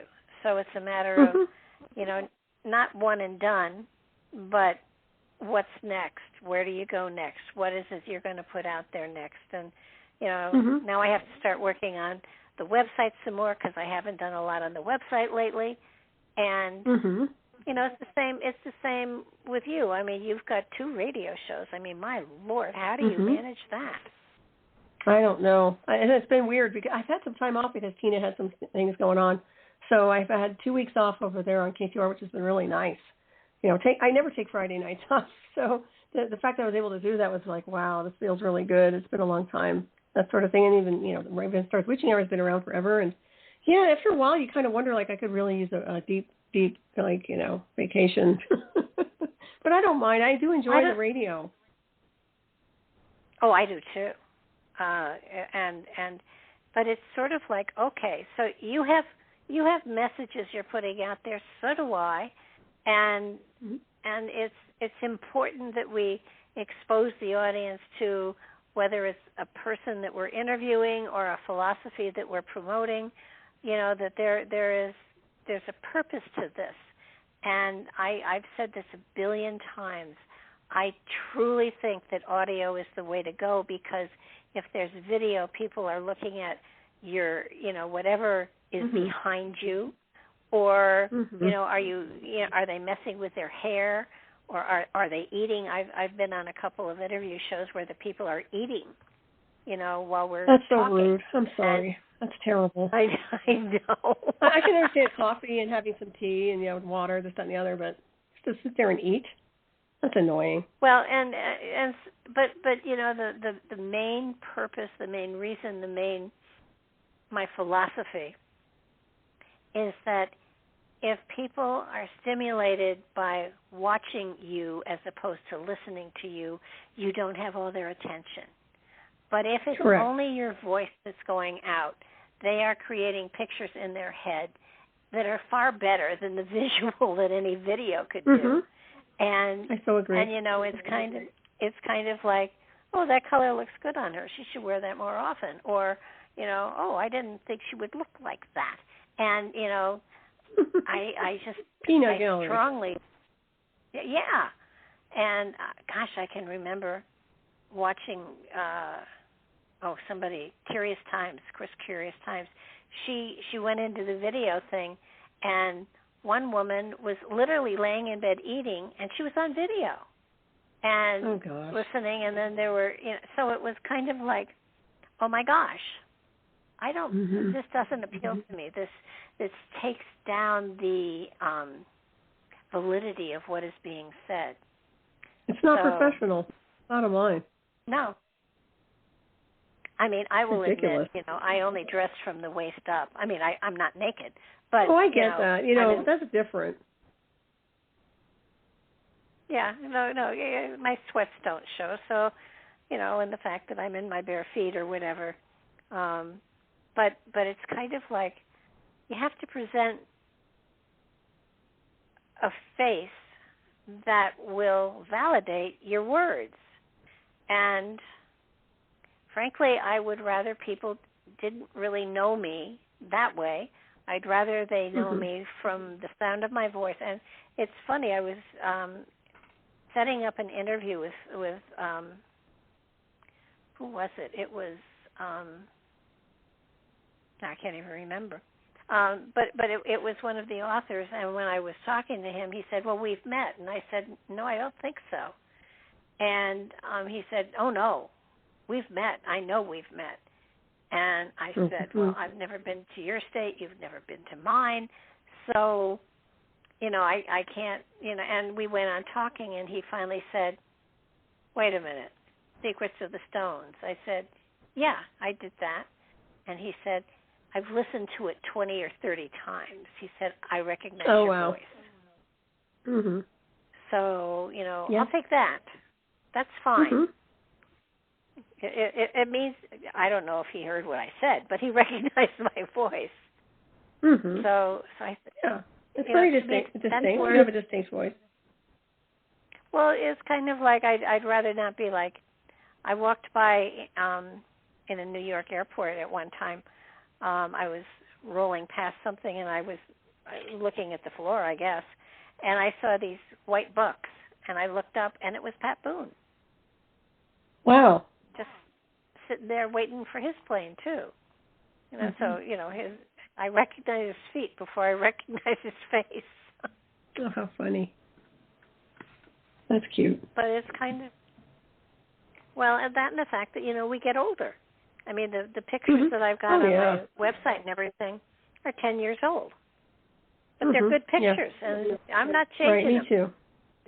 Oh, I'm not changing mine, but it's true. I don't like being on video, but I have to say the videos that I do, and I don't do many interviews anymore. Not many. I don't want to, unless they're people I know. But it's they always want a video. They always want to look at you, and I'm like, you know what? I prefer just to have a picture up. I am done with that whole scenario, and it doesn't. In my opinion, I don't think it sells anymore.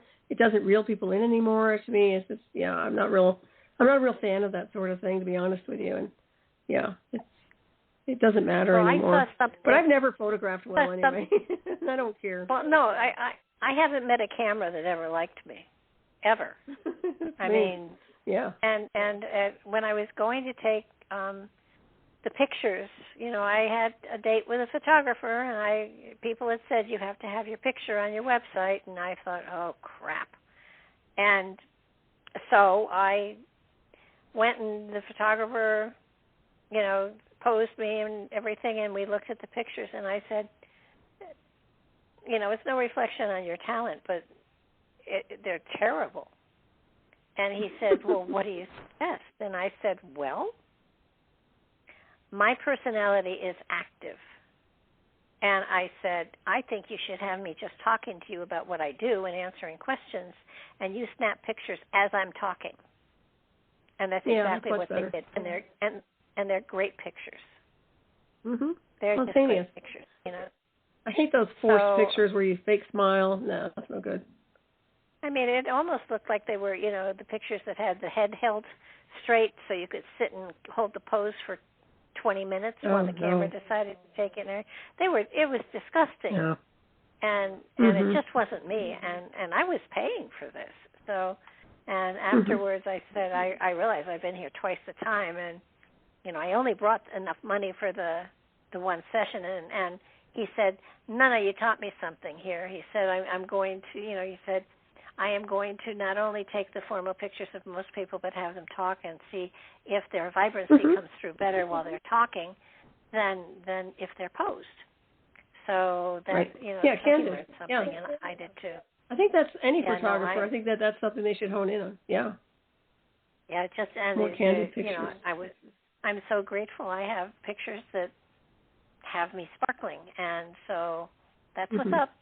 I mean, I still sparkle, but you always sparkle. Not totally. We all sparkle, even if we get older and the illusion of aging, But but I certainly don't. I'm not big on all that. Yeah, that whole video stuff. Of course, I'm supposed to do a workshop, and I'm supposed to be on video, and I absolutely despise it. So, a lot of my real people that I actually interact with, clients, they don't need to have me on a video. They're good enough with me on just a phone line or audio on Skype. But sometimes when you're doing workshops or whatever, it seems like they want to look at you and they want to look at your background out there. I don't have a real background. I put lights up. And I'm not going to put one of these fake backgrounds. I'm not doing it. I'm just not playing the game. So it is what it is. No. It's very organic. Yeah. Well, I saw something that I really, really wanted to do, and I haven't figured out how to do it yet. But I saw a video, and it was a lawyer. And he was, I guess, working from home, and his computer was down, and so he had to have a meeting with a judge and two other lawyers as well, and he borrowed his daughter's laptop and signed in on Skype, and all he heard was laughter.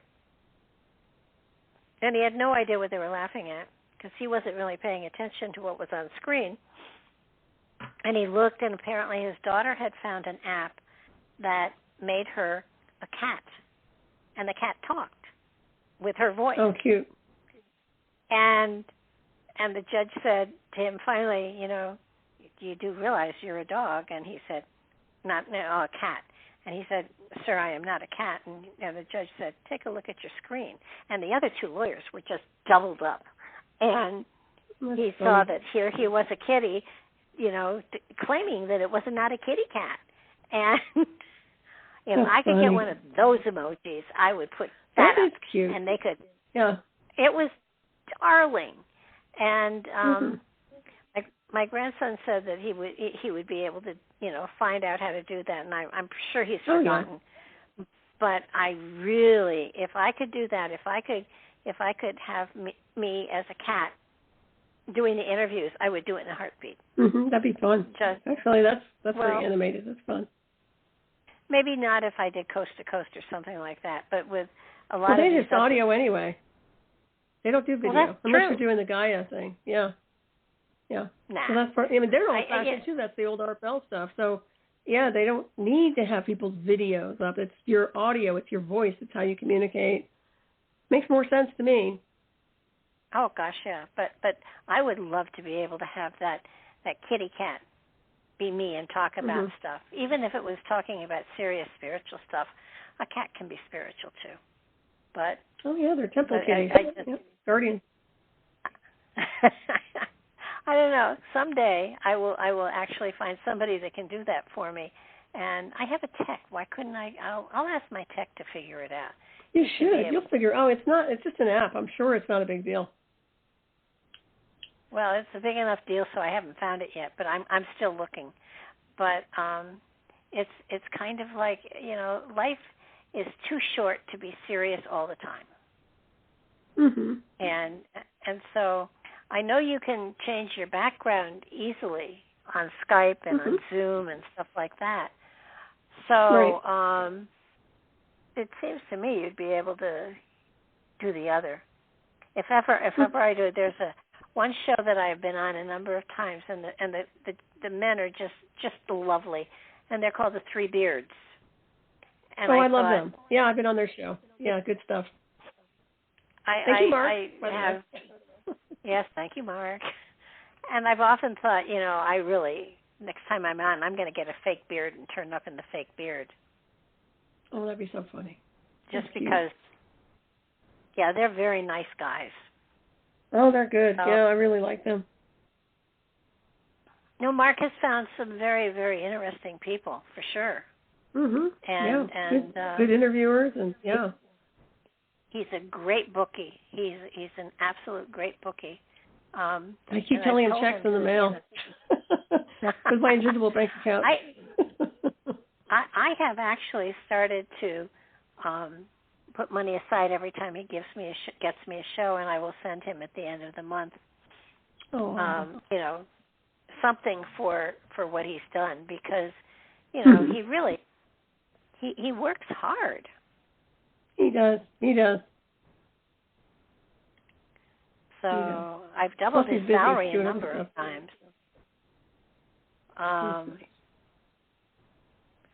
So I kind of he does, and he really is such a wealth of information and people that when he worked with Freedom Slips, I talked to him often, and he did help me out here and there with people, and then he left Freedom Slips to go someplace else, and I was so sorry. I was gonna try to get him onto Nightlight, but then he got another place, and then he left that place, and I thought there was a third, but maybe not.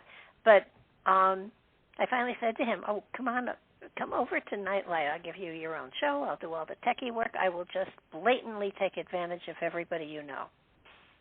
And he's been a good sport. He's awesome. Yeah, nice compliment. Oh yeah, for sure. Well, it's been a joy to have him, and I have doubled his salary a number of times. Of course, he gets paid nothing, so it's easy to double it. He has a universal checkbook, big universal checkbook. Every now and then, I remind him who signs his paycheck. So, no, he's really cool and greatly appreciated. But he's great. But it's having everybody is on podcasting now. Have you noticed? All of the newscasters have their own podcast, and I know, that's laughable, isn't it? It's funny. You have mainstream news people that have their own YouTube channels, and I'm like, this is funny. So yeah. Well, I had Mark Snyder on a week or so ago, and I love him. He's good. I do too. He's a wealth of knowledge, and the Billy Meyer material he has is just phenomenal. And he's great. What happened? He played clips from the Star Wars, the Star Trek, one of the spin-offs, and I put the show up, and YouTube took it down because I betrayed copyright whatevers. Oh, brother. So, yeah. Well, only if you're making money, it should let it ride. But who knows?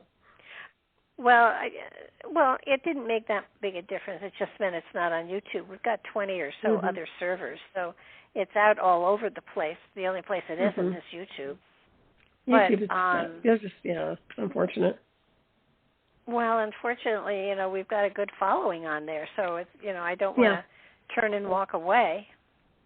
So no, I wouldn't. Oh no, I've learned how to make movies out of the MP3s. No, I learned what I needed to learn. We're staying there.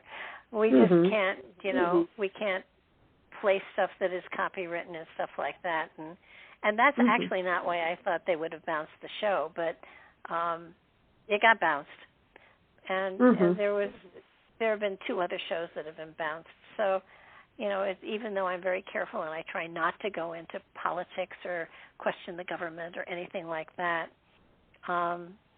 we've managed to step over the line a couple of times, which, surprises me because I'm a coward as far as a lot of that goes. I really don't want to get too controversial. So, I'm the opposite. I never wanted to be controversial. It just happened that way. It wasn't even my choice. It's unfortunate. No, you're really very good. Thank you. Some of your material. I know cool that technology parts, Yeah, you get into that stuff, and people's ears perk up, and then watch out. but you're staying out of trouble, so that's a good thing. I do my best. They know me, I know them. 2 ships that pass in the night, that kind of thing.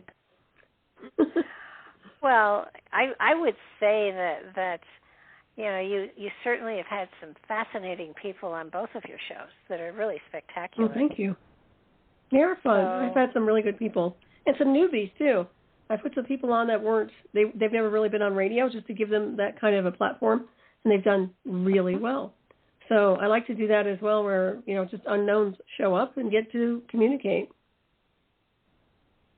Well, yeah, and it's amazing because there is so much material out there that is spectacular that just doesn't. It isn't getting into the general flow of information. And if you're on, if it's on YouTube, I mean, YouTube is really, as far as that goes, it's got a spectacular audience. And like, well, Gary Wayne was on not too long ago, 2 weeks ago, maybe a week ago.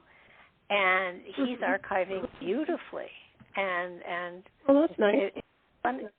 Well, it's funny because he did Genesis 6 Conspiracy a long time ago, and I interviewed him on a lot of different aspects of that book over the years, maybe 5 different shows over a couple of years, and so he had a new book that was coming out, and the publication kept getting put off, and I would say to him, so what are we talking about? And, this last time we talked about the CERN Collider, which was fascinating, but we've talked about bloodlines, we've talked about all sorts of things, and, it's getting his material out there has been a joy, and so exciting. So he's a good one. It's kind of, But don't you find that doing these radio shows, you make friends of people that you never would have been friends with? Yeah, and it's not paper mache. I mean, these are real, tangible people. I love that part. It's a lot of networking that's not like commercial or superficial. It's really nice, and I do like that. It's been really good. Yeah. I think I know more people on the internet than I do in real life. And the illusion of, local. Well, yeah. Somebody said you must have a lot of friends, and I said, well, I have a lot of really good acquaintances. Friends are different, but it's so cool to be able to pick up the phone and call somebody that, under normal circumstances, would never even accept your phone call. Right. Yeah. And it's like Charlie Pellegrino, who did the Tomb of Jesus, and he did all of the Titanic material, and he's and he did the best book in the world on the Hiroshima and Nagasaki. He interviewed people that survived both of them, and that book is the most spectacular book ever. I would highly recommend everybody should read it. Once you have read that book, you will never advocate using nuclear power ever again on anybody. It's just, it's a staggering book, and yeah, it is. Oh, yeah, and his writing style in that book is different from almost every other book he's written that I've read. So that book was meant to be for sure. And you just, it's the last train from Hiroshima, I think is the name of it. And everyone, every adult. Oh, Solaris. It is. I'll read it. Oh, yeah. If I had to recommend just one book to everybody out there, and, that I said this is the one book you need to read in your life sometime, that would be it. Wow. It is profound. It goes into these are people that he's interviewed that survived, and there was one doctor who was in one of the hospitals who had macular degeneration, and he was having to, he was dying, because he wasn't able to be a surgeon and stuff like that, and he survived Hiroshima, and it cured his macular degeneration. Wow, and amazing. He said it's an extreme way of curing, but he was able to go back into practice and continue to work.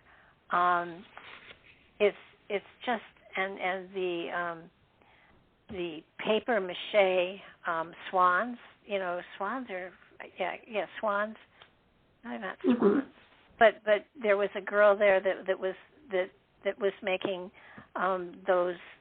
It's origami, and she was making them and bringing paper to her because paper couldn't be found after the explosion. The stories, individuals, and one man who was in the military who struggled to get back to where his home was and his new bride. They helped him to find and dig, and he knew where she was probably sitting when the bomb went off, and they found some of her bones. They took her bones, and he was on that last train from Hiroshima to Nagasaki to take her bones back to her family so they could be buried, and he was there when the bomb hit Nagasaki. Wow. And it's his story, too. It is so, the book is so profound, the people and the stories that he tells, and, the descriptions are just unbelievable. And it's not, you get to know the people and just their stories of what happened when the bomb went off, and how in some cases some people were absolutely they deteriorated, and yet their shadow was on the wall behind where they had been standing. Yeah. And, like a vaporizer. That's interesting. He talked in one place where people were looking around, and they found all these things crunching on the ground, and apparently there were people's teeth. That was all that was left of them. Wow. He talked about a teacher who was hanging things in the window of the classroom when the flash went off, and the figure on the paper was imprinted upon her face. Oh my goodness! Wow. It's Charlie Pellegrino, and he had relatives. He had relatives that perished in 9/11, and when there were a lot of Japanese people who came were survivors of the bombs, who came and spoke at the UN, speaking to people who had relatives that passed at 9/11, and their message was, it's love. You have to have love in your heart or you won't survive. I mean, it's a profound book. Wow. It sounds good. It's one you will not be able to put down.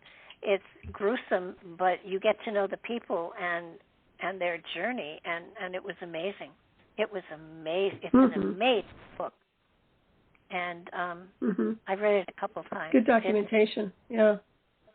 We don't get that kind of documentation and things like that, Usually it's slated We saw pictures of the aftermath, and we saw pictures of, the ground and everything.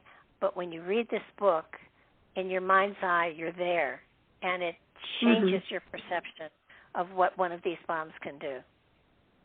So, it's just,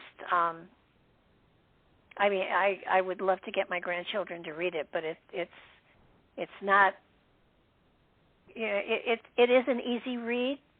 You can't put it down, but it's so profound, and it's so much imprints upon you, just the horror that really takes place in situations like this. Talks about people in Nagasaki, men who were prisoners in a mine, and the guards were really cruel to them, and the bomb went off, and the guard looked at them and said, "I'm your friend now," and he let them all go because they all survived because they were in the mine. Oh, you got to read the book. Amazing. Yeah, I will. Okay, definitely so now good. I just noticed our time. We are out again. Oh. And it went by. It's nice getting together with you once a month this way. Oh, it's wonderful. I love it. Yes, thank you, Barbara. It's always exciting. It's fun. And I said to somebody, I know where we're going to start. I have no idea where we're going to end up. Yep, there we are. Hiroshima. Yeah. So give out your different connections and places so that we can let people know where you are if they want to hear more of you. Oh, well, thank you. I'm over there on KCOR Digital Radio Network on Friday nights. It's Hyperspace at 12 midnight Eastern Time, 9 p.m. Pacific. I have Raven Star Switching Hour. Saturday nights at Revolution.radio, Studio A, same time, 12 midnight Eastern Time, 9 p.m. Pacific, and my websites, NightShadowAnomalyDetectives.net. My books are on Amazon. And thank you so much, Barbara. I've always had a wonderful time with you. It's just great. Really enjoy these monthly gatherings. Well, yes, and thank you for being so considerate about my deciding to crap out last Sunday. So I'm glad we got the show in now. Life goes on, and sometimes your system doesn't go on with it. No, I get it. I totally understand. Yeah, no, it's unusual, but I have found that these shows always happen at the right time. So that, if we skip one or if we put it off, there's always a good reason, and when the show actually happens, it's so much better. So it'd be interesting for everybody to sit back and take a look at, what they feel the 7 wonders of the world are. I would love to hear what some people have to think, and so, send it in to either Solaris or me. It'd be fun to put together a spiritual 7 wonders of the world. So yeah, I like see that. if we can't get some interest going in that direction, since apparently any idiot can make up a list. I was going to say. So, but thank you again, and thank you, Mark, for being there to make comments now and then.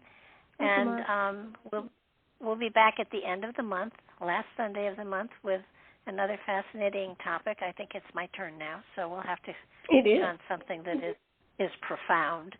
So, good night, Solaris, and thanks for being here. Good night. Thank you, Barbara. And good night, everybody else. We will be back again last Sunday of the month. And actually, there's more on Nightlight going on, especially Friday night. There'll be free readings on the air, so check us out then. Good night now.